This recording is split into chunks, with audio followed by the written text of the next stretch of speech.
उत्तर प्रदेश नोएडा के निठारी गांव में बनी कोठी D5। इसी कोठी से याद कर लीजिए 17 साल पुरानी वो घटना जिसने पूरे देश को हिलाकर रख दिया। मुनिंदर सिंह पंडेर और सुरेंद्र कोली की अय्याशी का अड्डा ये कोठी, जहां दफन थे काले राज। वो एक केस के बाद पूरी दुनिया के सामने आ गए। उस दिन तक इस कोठी के अंदर जो चल रहा था वो बंद दरवाजों के पीछे था। बंद दरवाजों के पीछे छुपी हुई थी लड़कियां और बच्चों की चीखें, उनके दर्द की आवाजें, उनका खून, उनकी हड्डियां, उनके कंकाल। लेकिन उस केस ने सब कुछ सामने लाकर रख दिया। नोएडा के एक घर में काम करने वाली 19 साल की लड़की पायल रोज निठारी गांव से होकर गुजरती थी। दोपहर वापस अपने घर भी वो उसी रास्ते से होकर आती। 5 अक्टूबर के दिन पायल जिस घर में काम करती थी वहां से रिक्शा लेकर निकलती है। उसने रिक्शे वाले को निठारी की कोठी D5 के बाहर रुकने को कहा। पायल ने कहा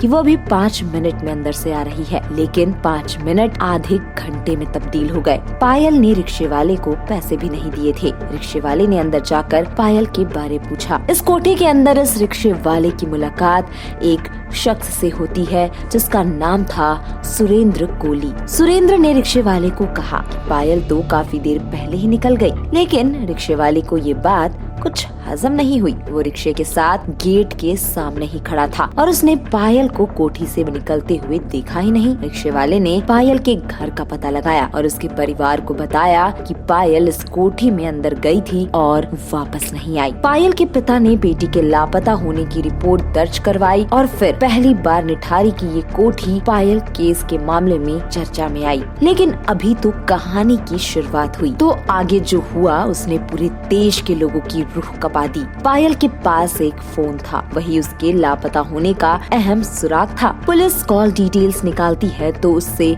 मुंबई में कई नंबरों पर फोन किए हुए निकले। इन नंबरों का सीधा कनेक्शन कोठी के मालिक मुनिंदर सिंह पंडेर और उसके नौकर सुरेंद्र कोली से था। इसके अलावा पुलिस को पायल की सैंडल भी कोठी D5 के पास मिली। पुलिस ने D5 कोठी में रेड की तो सामने आया नर पिशाचों की खौफनाक हकीकत। हालांकि तब तक सुरेंद्र कोली अपने गांव उत्तराखंड जा चुका था। पुलिस ने उत्तराखंड के अल्मोड़ा जाकर सुरेंद्र कोली को गिरफ्तार किया। सख्ती से पुलिस ने इन लोगों से पूछताछ की तो इन्होंने बताया कि पायल की हत्या कर दी गई है। पायल का रेप करने के बाद उसकी हत्या की गई और फिर उसके शरीर को कोठी के पास वाले नाले में फेंक दिया गया। ये तो बस एक सच था, इसके बाद कई सच और आने बाकी थे। पायल की लाश की तलाश शुरू हुई तो नाले से पायल की लाश के साथ साथ 40 और पैकेट मिले, जिसमें कई बच्चों और महिलाओं के कंकाल, हड्डियां और टुकड़े मौजूद थे। इस कोठी के अंदर लंबे समय से ये खूनी खेल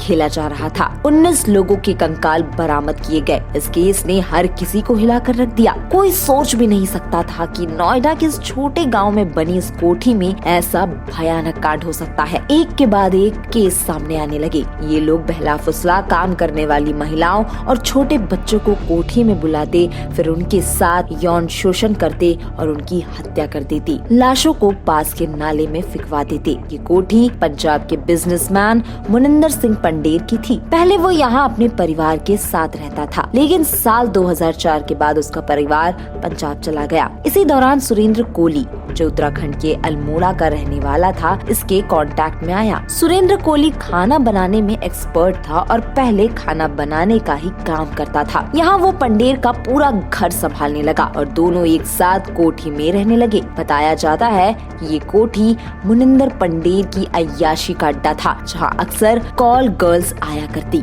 और उन्हें मैनेज करता था सुरेंद्र कोली। जो खबरें सामने आई थी उनके मुताबिक सुरेंद्र कोली को एक बीमारी हो गई थी जिसका नाम था नेक्रोफीलिया। इस बीमारी की वजह से वो बच्चों के प्रति अट्रैक्ट होता था और फिर उन्हें अपने जाल में फंसाता, तो कभी जबरदस्ती उन्हें इस कोठी में खींच ले आता, उनके साथ रेप करता और फिर हमेशा के लिए मौत की नींद सुला देता। पुलिस को कोठी के पीछे नाले से 19 नर कंकाल मिले, जिसमें से 10 महिलाओं के जबकि 9 बच्चों के थे। ये सारे आसपास के इलाकों से गायब हुए लोग थे। जब पुलिस के सामने ये हकीकत आई तो पुलिस ने इस कोठी के सामने एक पिकेट बना ली थी करीब 1 महीने तक ये पुलिस पिकेट वहां थी, तो उस दौरान एक भी बच्चा गायब नहीं हुआ। हालांकि इस खौफनाक निठारी केस में पुलिस की कई लापरवाहियां भी सामने आई और इस वजह से कई पुलिस कर्मियों पर कार्रवाई भी हुई। 2 कांस्टेबल को बर्खास्त भी किया गया। बाद में ये केस सीबीआई के पास गया और सीबीआई ने 16 मामले दर्ज किए। इनमें से सुरेंद्र कोहली को 14 मामलों में फांसी की सजा मिली। मनिंदर सिंह पंडेर के खिलाफ 6 मामले दर्ज हुए, जिनमें से 3 में उसे फांसी की सजा दी गई। दोनों ने इस सजा के खिलाफ इलाहाबाद हाई कोर्ट में अपील की थी और अब इन सभी मामलों में कोर्ट ने दोनों को बरी कर दिया, दोष मुक्त कर दिया है। इसी के साथ दोस्तों, आज की कहानी में इतना ही।